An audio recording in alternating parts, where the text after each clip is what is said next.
विदुर जी महाराज जब तीर्थ यात्रा करके वापस हस्तिनापुर आए, तब तक संपूर्ण महाभारत युद्ध में कौरव वंश का विनाश, महाराज युधिष्ठिर का चक्रवर्ती सम्राट पद पर विराजमान होना, ये सब हो चुका था। आदर्श महाराज युधिष्ठिर जी बहुत जैसे प्राण आ गए हों ऐसे पूरा परिकर मिला। फिर अंदर महल में गए तो देखा धृतराष्ट्र जी को, तो एकांत की मांग की, कोई हमारे पास नहीं रहे। फिर धृतराष्ट्र जी से कहा, तुम्हें शर्म नहीं आती? तुम श्वान की तरह जीवन व्यतीत करो, अभी तुम्हें वैराग्य नहीं हुआ? बड़े कठोर वचन। ये कट वचन क्या होते हैं? जाकर वैराग्य प्रज्वलित करते हैं। श्वान जैसा, जैसे टुकड़ा दे दो बस पड़ा रहता है। जिनको तुमने बचपन से नष्ट करने की कोशिश की, उन्हीं पांडवों के दिए हुए टुकड़े से पेट पाल कर अब कौन सा जीवन व्यतीत करना चाहते हो? उठो, अभी चलो हमारे साथ। महाराज धृतराष्ट्र भगवान की कृपा पात्र है, भगवान व्यासदेव जी द्वारा प्रकट है, कोई अज्ञानी नहीं है।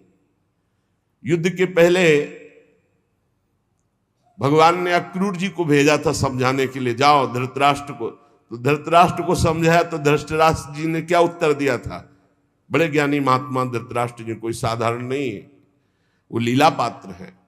उन्होंने कहा, अक्रूर जी तुम बातें जितनी कह रहे हो सब मुझे पता है, मुझे ज्ञात है, मैं जान रहा हूं, पर मेरे हृदय में चमक कर अंतर ध्यान हो जाती है, इसका मतलब श्री कृष्ण कुछ करवाना चाहते हैं। अक्रूर जी मुझे सब ज्ञात है जो आप बोल रहे हो, मेरे हृदय में बातें चमकती हैं और अंतर ध्यान हो जाती, इसका मतलब श्री कृष्ण कुछ करवाना चाहते हैं। और अक्रूर जी जो श्री कृष्ण करवाना चाहते हैं उसे कोई नहीं रोक सकता। महात्मा है धृतराष्ट्र जी। एकांत में हिमालय की भूमि पर एक पर्णकुटी बनाई और योगाभ्यास कराया। साक्षात मूर्तिमान धर्म है विदुर जी। इधर जब महल में प्रणाम करने के लिए महाराज युधिष्ठिर आए तो देखा ना तो धृतराष्ट्र है, न गांधारी, न विदुर जी। तो बहुत चिंतित, बहुत शोकित, शायद मेरे द्वारा कोई त्रुटि हो गई हो, मेरे सेवा में तो शंका करके वो चले गए हों। इतने में देवर्षि नारद जी आए और उन्होंने कहा, आपको चिंता करने की जरूरत नहीं है, आज के 5वें दिन महाराज धृतराष्ट्र का शरीर भस्म हो जाएगा। पर्णकुटी में जो गार्हपत्यादि अग्नियां हैं वो अपने आप कुटी को जलाएंगे, कुटी में बैठे हुए धृतराष्ट्र भस्म होंगे और धृतराष्ट्र की देह को जलते देखकर गांधारी उन्हीं के साथ अपने शरीर को भस्म कर देंगी। ऐसा ही हुआ। 5वें दिन महाराज धृतराष्ट्र का शरीर पूरा हुआ, गांधारी जी पति के साथ भस्म हो गई। विदुर जी वहां से तीर्थ यात्रा को चले गए। देवर्षि नारद जी ये बता करके तुम्बुर गंधर्व के साथ स्वर्ग को चले गए। महाराज युधिष्ठिर एकांत में विचार करने लगे, क्या समय आ रहा है, सब नष्ट होता जा रहा है, ये लोगों का स्वभाव कैसे बदल रहा है। 7 महीना हो गए थे अर्जुन को द्वारिका गए हुए, अभी वापस नहीं आए थे। महाराज युधिष्ठिर ऐसे अपशकुन देखने लगे जिससे पता चलने लगा कि विनाश होगा। जिस समय जो ऋतु होनी चाहिए वो ऋतु नहीं, उल्टे समय में ऋतु। जब वर्षा होनी चाहिए तब सूखा, और जब वर्षा नहीं होनी चाहिए तो अपार वर्षा, फसल नष्ट हो जाना, लोगों को बड़ा दुख होना। और देखा कि प्रायः लोग क्रोधी हो रहे हैं, कौड़ी कौड़ी के लिए लोभ करने लगे हैं, झूठ बोलना स्वभाव बन गया है, मित्रता में छल और कपट हो गया है, माता पिता सगे संबंधी पति पत्नी इनमें परस्पर झगड़ा होने लगा है। इसका मतलब है कि विनाश काल उपस्थित हो रहा है। जिसको देखो वो दंभी बनता जा रहा है, पाखंडी बनता जा रहा है, धन की प्रधानता हो गई है। युधिष्ठिर जी बहुत चिंतित हुए। युधिष्ठिर जी ने भीमसेन से कहा कि अर्जुन को हमने द्वारिका इसलिए भेजा था कि वहां जाकर पुण्य श्लोक भगवान श्री कृष्ण क्या करना चाहते हैं इसका पता लगाकर वो हमें बताएं आके। 7 महीने बीत गए, भीमसेन तुम्हारे छोटे भाई गांडीव धनुषधारी अर्जुन अभी तक लौटे नहीं और अपशकुन मुझे बहुत दिखाई दे रहे हैं। क्या वो समय आ गया क्या जिसे मेरा दुर्भाग्य कहते हैं? अर्थात क्या द्वारिकाधीश भगवान श्री कृष्ण अपनी लीला स्मरण कर लिए?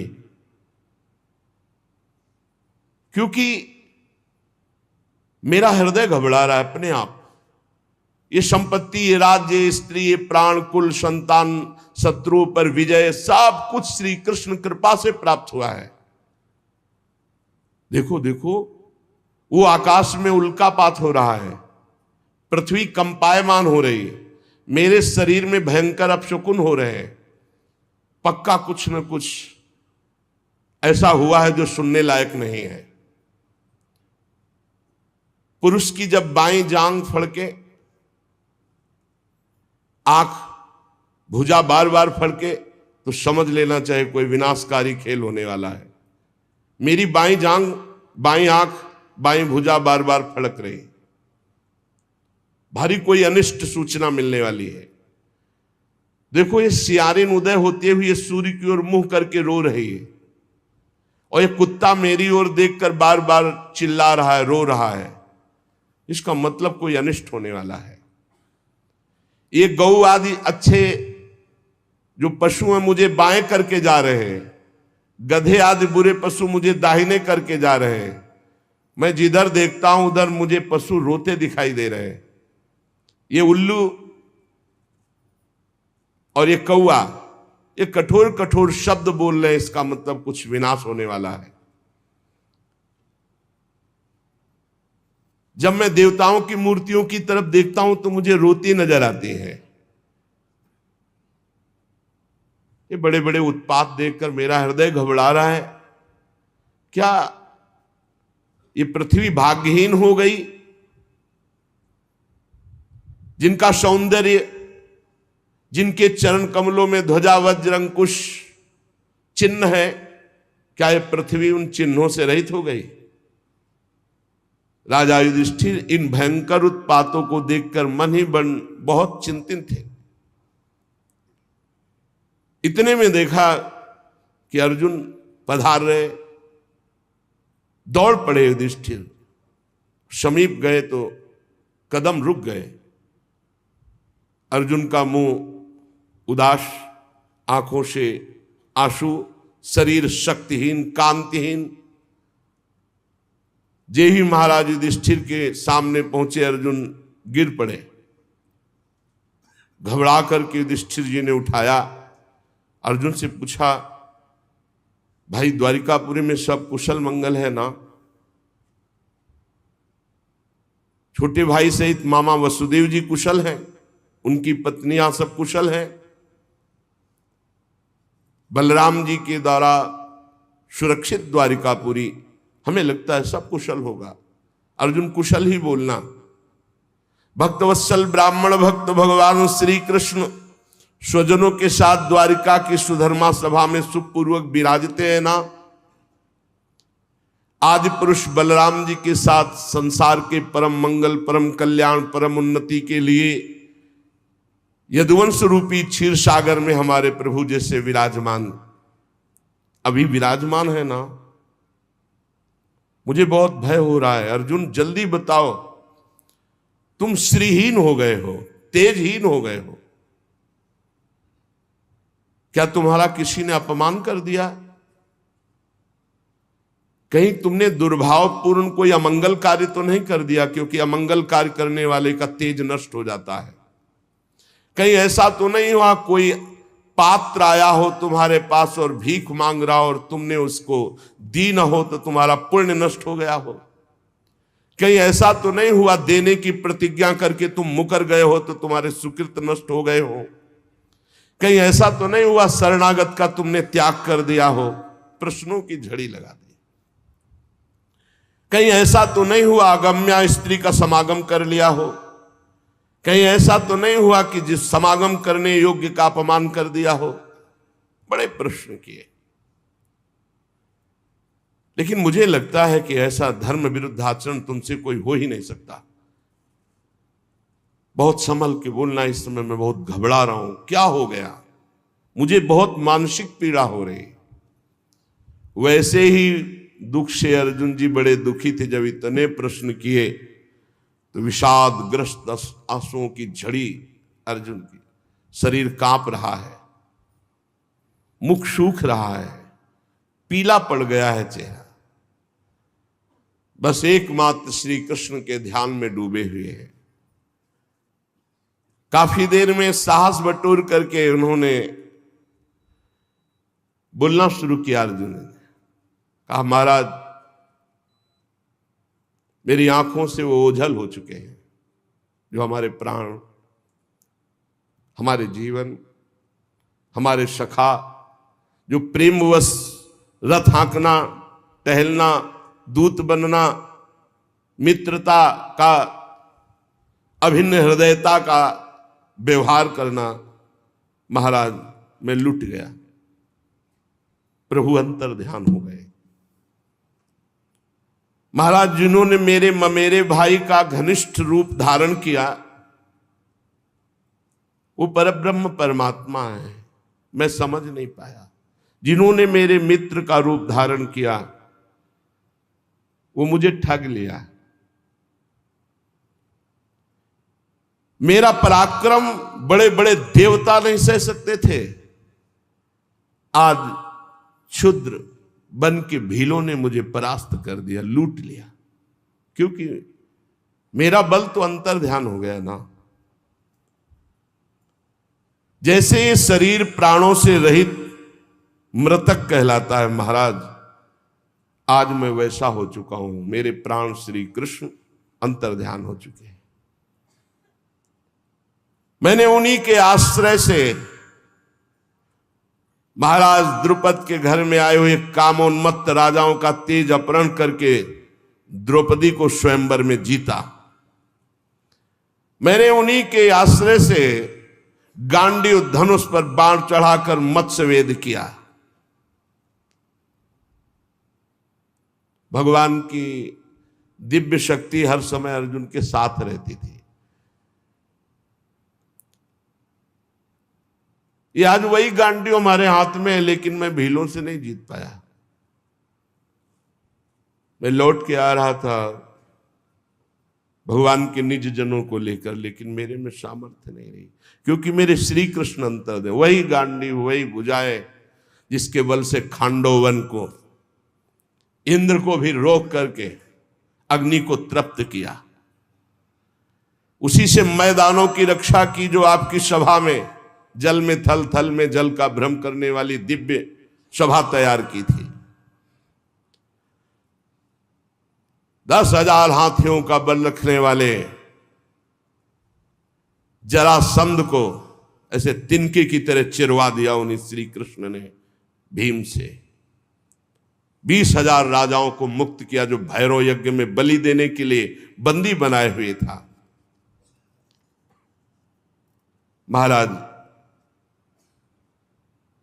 हर तरह की विपत्ति में श्री कृष्ण सामने नजर आते थे।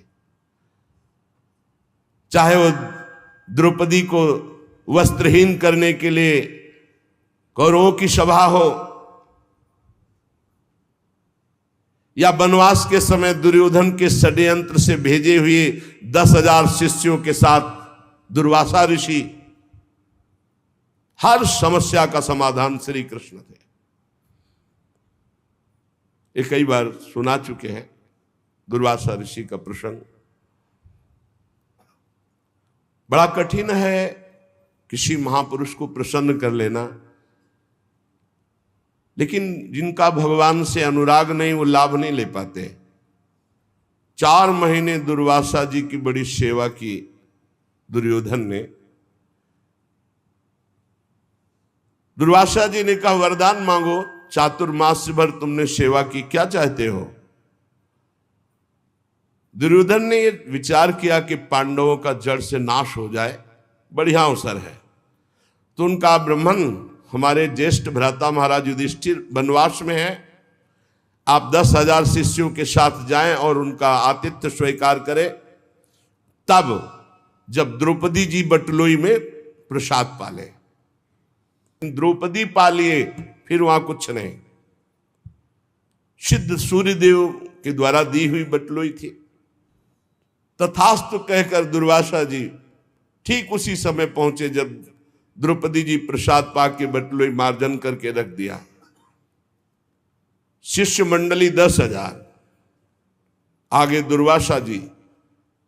जय महाराज धर्मराज जी के समय पहुंचे, साष्टांग दंडवत किया। महाराज आइए, आज तो हमारे अहोभाग्य, आप कृपा करके दर्शन दिए। अब पूछना होता, महाराज प्रसाद पाल? हाँ हाँ, अभी यमुना स्नान करके आते हैं, अभी आते हैं प्रसाद पाने। 10,000 शिष्य सहित यमुना जी स्नान करने गए।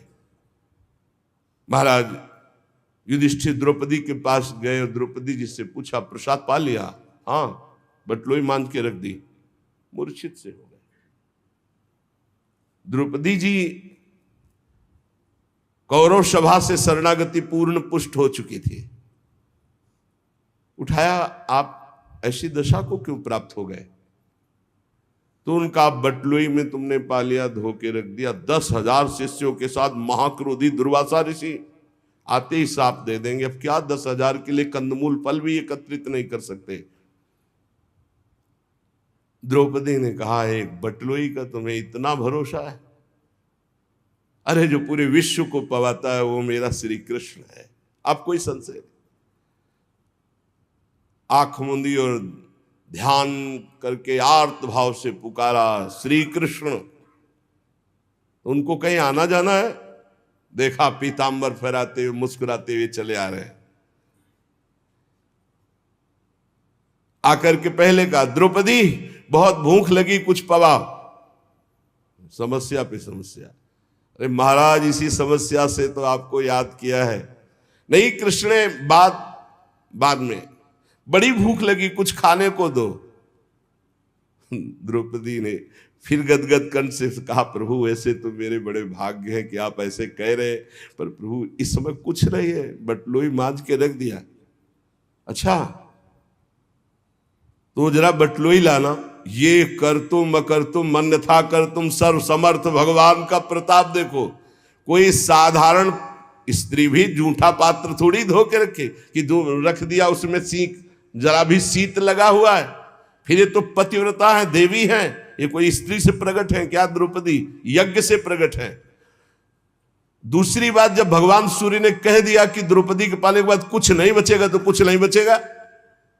लेकिन श्री कृष्ण है, एक साक का शीत निकाला। कहां से निकाला? बटलोई से। सिद्ध बटलोई, धुली बटलोई, ये है श्री कृष्ण। और कहा इतने में तो पूरा विश्व तृप्त हो जाएगा। जबान में रखा तो वहां मुनिमंडली जो यमुना स्नान कर रही थी, ऐसा भरा बड़ा आचमन करने की जरूरत नहीं। बोले जाओ, भीम से कहा भगवान ने, कह दो पकवान तैयार है, आओ महाराज। बोले महाराज, बोले जाओ तो तुम कहो जा करके। जो ही भीमसेन गए तो वहां सब दुर्वासा जी का, महाराज रसोइये ने ऐसे सुंदर व्यंजन बनाए, आप पधारे। तो उनका देखो, आचमन करने की जगह नहीं। वैसे तो अगर 2 मिनट लेट हो जाते तो हम सब भाग जाते यहां से, क्योंकि किसी के सामर्थ्य नहीं है। शिष्यों ने कहा, गुरुजी आदेश मत कर देना, आचमन करने की जगह नहीं। उनका वरदान मांगो। तो बोले जिस भाव से दुर्योधन ने भेजा था वो उसी भाव को प्राप्त हो जाए। विनाश के लिए भेजा था, उन्होंने कहा तथास्तु। अर्जुन जी कह रहे हैं, जिनके बल से बड़े भारी दुस्तर संकट दुर्वासा से हम बच पाए, जिनके प्रताप से हमने भगवान शंकर को अपनी बाहुओं से युद्ध रूपी पूजा करके तृप्त कर दिया। भगवान शंकर से भगवान शंकर से कोई एक सेकंड भी युद्ध कर सकता है? अरे प्रलयंकारी रुद्र हैं, इनके सामने कोई नहीं टिक सकता। बाहु युद्ध या जितने अक्षय तूणीर में बाण थे सब ऐसे लीन हो गए। जब बाण मारते ना तो शरीर में अंतर ध्यान हो जाता। अर्जुन जी को लगा ऐसा किरात कौन सा वीर है कि जो हमारे बाणों को ही ली ले जा रहा है। जब एक भी बाण नहीं बचे तो गांडीव से प्रहार किया तो गांडीव भी अंतर ध्यान हो गया। अब उठा के वज्र जैसे घूंसों से प्रहार करना शुरू किया। जे भी भगवान शंकर ने प्रहार किया तो उनका रुक जाओ, 2 मिनट का समय दो, हम अपने आराध्य देव की पूजा कर ले, क्योंकि लगा कि इनके घूंसे से प्राण ही निकल जाएंगे। और मन में आया कि इतनी पीड़ा तो हमें कहीं किसी युद्ध में नहीं हुई, ऐसा कौन है जो मुझे कष्ट दे सकता है। तो उन्होंने कहा हाँ हाँ जो तुम्हें करना है कर लो। तत्काल रज से एक लिंग बनाया, कुछ पत्र पुष्प जंगल के और महादेव जी का, तो देखा कि जो पुष्प और माला डाली वो किरात के माथे पे। उनका प्रभु, तो बोले हाँ यही मैं देखने आया था कि तुम मेरे दिव्यास्त्र को रखने लायक हो कि नहीं। ये पाशुपतास्त्र ये साधारण नहीं है जो मैं तुम्हें देने जा रहा हूं, विश्व का विनाश एक क्षण में कर देगा, बहुत होश में। यही मैं देखना चाहता। उस समय भगवान शंकर को भी मैंने तृप्त किया युद्ध में, वो भगवान श्री कृष्ण के बल से। यत्तेज साथ भगवान युद्ध शूल पाणिर विस्मापिता सगिरिजोस्त्र मदान निजम में, वो प्रसन्न होकर अपना निज अस्त्र मुझे प्रदान किया। महाराज, जिन श्री कृष्ण के प्रताप से देवराज इंद्र की सभा में देवराज के सिंहासन पर आधे पर बैठने का मुझे अधिकार मिला, जिन श्री कृष्ण के प्रताप से देवताओं ने मेरी पूजा की, ऐसा मैंने युद्ध किया, निवात कवच नामक दैत्यों का विनाश किया, आज मैं उनसे रहित हो गया हूं। अर्जुन जी कह रहे महाराज मैं अपार शोक से युक्त हो रहा हूं। सोने बैठने टहलने, बड़ी बड़ी बातें, भोजन आदि के समय बड़ी मजाक करना, और कभी कभी तो मैं उन्हें कह देता कि मित्र तुम तो बड़े सत्यवादी हो, तो हंस देते। वो महापुरुष मैं समझ नहीं पाया। मित्र मित्र का जैसे अपराध सह लेता है, पिता पुत्र का अपराध सह लेता है, ऐसे मुझ दुर्बुद्धि का मजाक वो सहते। मेरे प्रिय सखा, मेरे प्रिय मित्र, नहीं नहीं, मेरे हृदय, मेरे पुरुषोत्तम भगवान ने मुझे छल लिया। वो चले गए। मैं उनके निज जनों को द्वारिका से साथ ला रहा था। मार्ग में दुष्ट भीलों ने मुझे एक अबला की तरह हरा दिया। मेरे में कोई बल नहीं, वही गांडी, वही बाण, वही अर्जुन, कुछ नहीं कर पाया। लूट ले गए संपत्ति। वही मेरा गांडीव है, वही अक्षय तूणीर, वही बाण, वही रथ, वही घोड़े, वही रथी अर्जुन, पर मेरा सारथी नहीं, मेरे श्री कृष्ण नहीं, तो मैं परास्त हो गया, हार गया। लूट लिया भीलों ने। श्री कृष्ण के बिना मैं सार शून्य हो रहा हूं। क्या करूं? तुमने जितने ईश्वर संबंधियों की बात पूछी सब नष्ट हो चुके हैं। पता नहीं क्या हो गया, सब आपस में मदोन्मत्त होकर एक दूसरे को मार डाला। यदुवंशियों ने एक दूसरे को ही मार डाला। महाराज केवल 4 या 5 लोग बचे हैं, पूरे यदुवंश का विनाश हो चुका है। वास्तव में यह केवल श्री कृष्ण की संहार लीला थी। बड़ा विचित्र खेल, एक दूसरे को मार डाला, एक दूसरे को पहचाना ही नहीं। सूत जी कहते हैं अर्जुन ये कहते कहते बेसुध हो गए। भगवान श्री कृष्ण के चरण कमलों के चिंतन में अर्जुन की चित्तवृत्ति अत्यंत निर्मल प्रशांत हो गई। इतना भक्ति का वेग बढ़ा कि मौन धारण करके आंख मूंद करके चुपचाप बैठ गए। बैठते ही भगवान की द्वारा जो उपदिष्ट गीता था, संपूर्ण गीता ज्ञान प्रकाशित हो गया। व्यवधान रहित परब्रह्म स्वरूप में अर्जुन स्थित हो गए। ये भगवान की कृपा होती है। ऐसा विशुद्ध ब्रह्मबोध, गुणातीत अवस्था, द्वैत संशय निवृत्ति, सूक्ष्म शरीर का भंग, जन्म मृत्यु चक्र से रहित जीवन मुक्त स्थिति को अर्जुन उसी क्षण प्राप्त हो गए। इसीलिए कहते हैं मेरे बनाए न बनेगी कोटि कल्प लो, आपके बनाए बनेगी पल पाव में। पल के चौथाई हिस्से में ये ही भगवान के वियोग में अर्जुन जी व्यथित होकर खड़े रहने की भी सामर्थ्य नहीं रही, बैठ गए। उसी समय दिव्य ब्रह्म ज्ञान जो भगवान ने दिया था जागृत हुआ। स्थूल सूक्ष्म कारण तीनों शरीरों का राग भस्म हुआ। अपने स्वरूप में स्थित जीवन मुक्त महापुरुष भगवान के स्वधाम गमन यदुवंश का संहार सुनते ही महाराज युधिष्ठिर शांत हो गए। देखो ये अंतिम लीला सबकी होनी है। निश्चय किया महाप्रस्थान। महाप्रस्थान कहते हैं मृत्यु को। अब महाप्रस्थान करना है। जन्म मृत्यु रूप संसार से अब मुख मोड़ लिया महाराज युधिष्ठिर जी ने। जब भगवान ने शरीर त्याग दिया तो अब हमारा इस मृत्यु लोक में क्या काम। जिस समय भगवान श्री कृष्णचंद्र जी ने इस पृथ्वी से अपने शरीर को अंतर ध्यान किया, उसी समय पाप और अधर्म में फंसाने वाला कलयुग का राज्य लागू हो गया। उसी समय से महाराज युधिष्ठिर ने कलयुग का फैलना देखा। देश में, नगर में, घरों में, प्राणियों के हृदयों में असत्य, छल, हिंसा, अधर्म, व्यभिचार, ये सब की बढ़ोतरी हो रही। अपने भाइयों से कहा महाप्रस्थान का निश्चय करो, अब रहना नहीं इस पृथ्वी में। बड़ा मंगल रूप होगा कलयुग का।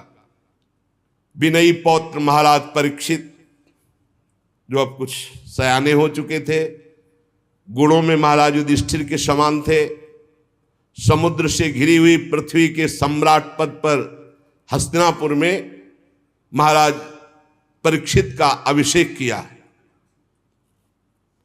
और यहां मथुरा में शूरसेनाधिपति के रूप में अनिरुद्ध के पुत्र वज्र जी का अभिषेक किया।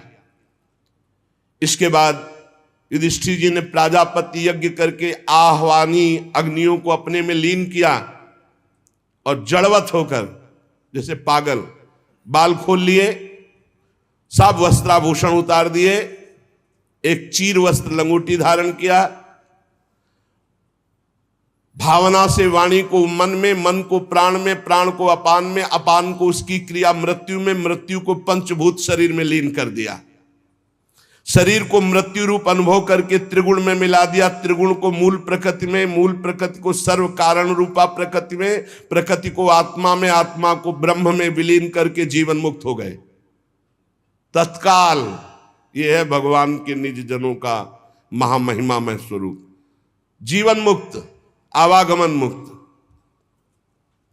पहले मुक्त, अब चीर वस्त्र धारण किया और नियम लिया कि मुख में ना जल जाएगा ना अन्न जाएगा। जब तक प्राण है ना अन्न ना जल। मौन, केश खोल लिए और बिना किसी को देखे सुने बोले निकल पड़े। पर ब्रह्म स्थिति उत्तर दिशा की ओर बढ़ते चले जा रहे हैं। भीमसेन, अर्जुन, नकुल, सहदेव, द्रौपदी, इन्होंने जब देखा कि भैया इस महाप्रस्थान को, तो ये भी महाप्रस्थान को भगवान श्री कृष्ण के चरणों का सब ध्यान करते हुए महाराज युधिष्ठिर के पीछे पीछे महाप्रस्थान। सबकी बुद्धि एकमात्र कृष्णाकार, सबकी बुद्धि श्री कृष्ण में लगी हुई। फलतः एक एक गिरते जा रहे हैं। भीमसेन बताते जा रहे हैं, द्रौपदी गिरी, नकुल, सहदेव हिमालय में, एक बार भी पीछे मुड़कर नहीं देखा। अर्जुन गिरे, भीमसेन में अकेले महाराज। सीधे विमान आया था महाराज युधिष्ठिर जी के लिए, और ये शरीर छोड़कर दिव्य लोक को पहले ही प्राप्त हो गए।